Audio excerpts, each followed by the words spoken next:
What's up, y'all? I wanted to come and teach on the mysteries of grace. Of course, God gives us grace, and that grace covers us. In order to have grace, a thing has to take place. And so, when we make an exchange with God for something, God gives us greater. That's His grace. He covers us. But one thing about grace, though, grace is not an insurance to cover what we want to do. And a lot of people operate like that. They operate as if grace is our insurance. A lot of people will do things and they'll say, oh, well, God will forgive me for it. He'll forgive me anyway. He'll forgive me for my sins. But God's grace is not an insurance for us to do what we want to do, to get to do it how we want to do it. Not just do we have a doing grace, but our grace comes with a responsibility. That means we have to make sure that we're doing our part on our end to receive God's grace. Yes, God covers us in moments when we do things that we're not supposed to do or do it how we're supposed to have done it. But that's where His grace comes in. His grace covers that. But intentionally, when we go out there and do things that we know that we're not supposed to be doing, and then we look for God to, get us out of that mess, that's what I'm talking about. God's grace is not that insurance to cover what we just choose to do because we want to do it.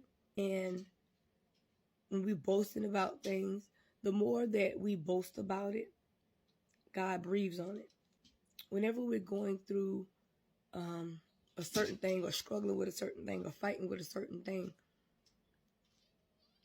God already knows, but that identifies our problems. So it has to deal with part of our heart posture and asking God to work on our heart.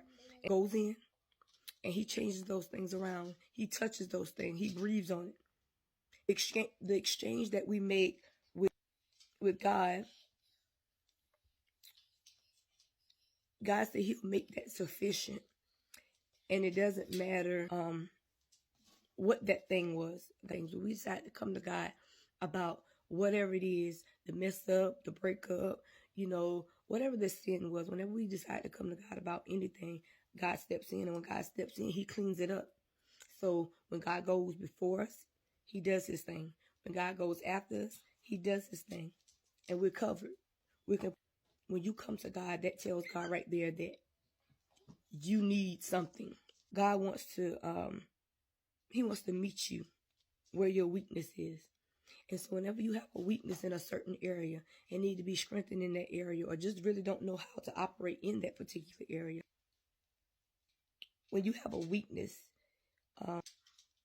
that's in the way, like I said, you go to God about a thing and you'll say, God, I'm going through so and so and so and so. God breathes on that situation. He gives life to that situation while giving His grace to that situation. And so God wants to partner with you in whatever season or whatever moments that you're in, so that He can breathe, His life into you. And you might be one of those people that's feeling like you don't even want what God has to offer you because you don't want to go through the things that you won't have to go through to receive some of the things that He has for you. But God wants to meet you where your weakness is, because your weakness is in your way. Your weakness is causing you from getting to your next level.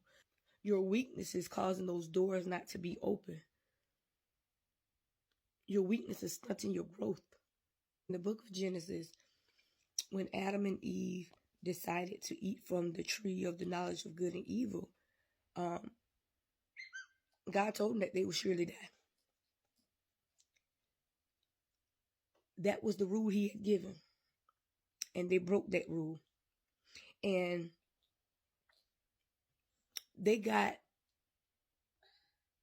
the results that they did not deserve, even though they were the one broke the rules.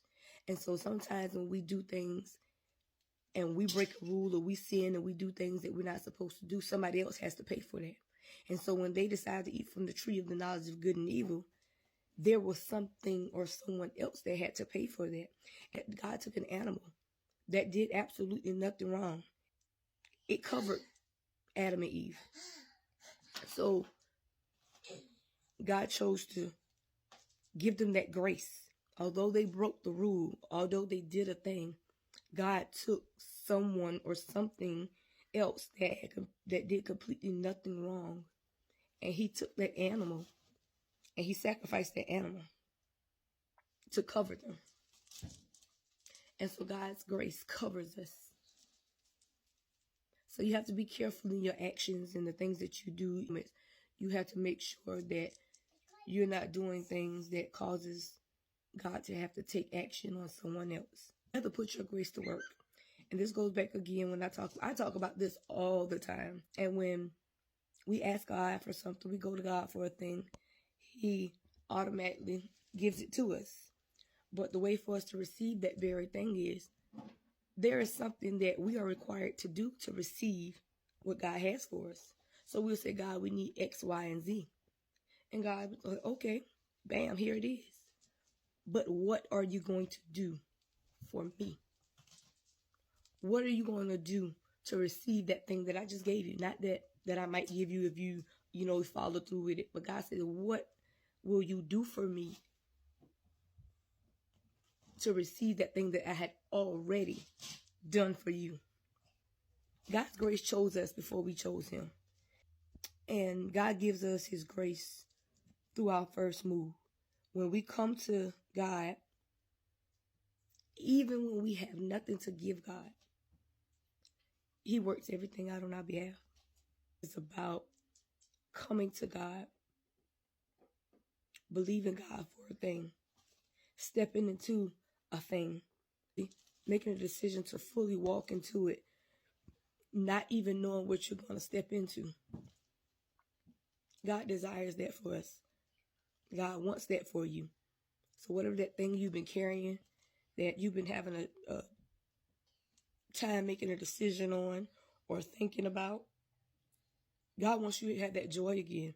He wants you to have that peace again. So God wants you to put your grace to work and watch how he shows up for you. I love y'all, and I'll talk to y'all later.